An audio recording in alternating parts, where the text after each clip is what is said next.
यार प्यारा दे दे अल्लाह। नज़ारें दा छलैपा मेरे स्हाबें किश न सो हुंदा, जगह ओह् शैल लगदी जित्थें वाकफकार रौंदे न। कलापा होइयै मानू एह् मनोमन सोचदा रौंदा, में काश उत्थे हुंदा जित्थें मेरे यार रौंदे न।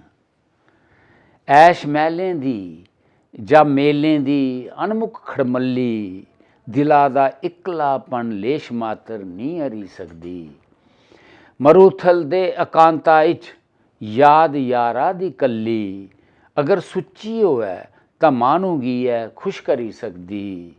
एकांत चाहने आह्ले भी कदें काली एह् चांह्दे न, ये यार कोल होंदा अज्ज तां किन्ना मजा होंदा।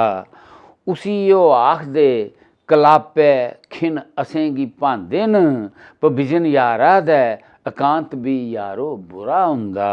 मिगी जीने गितै तू भावें सदियां नेईं दे अल्लाह, पर हर जींदे खिना गी यार प्यारा देई दे अल्लाह।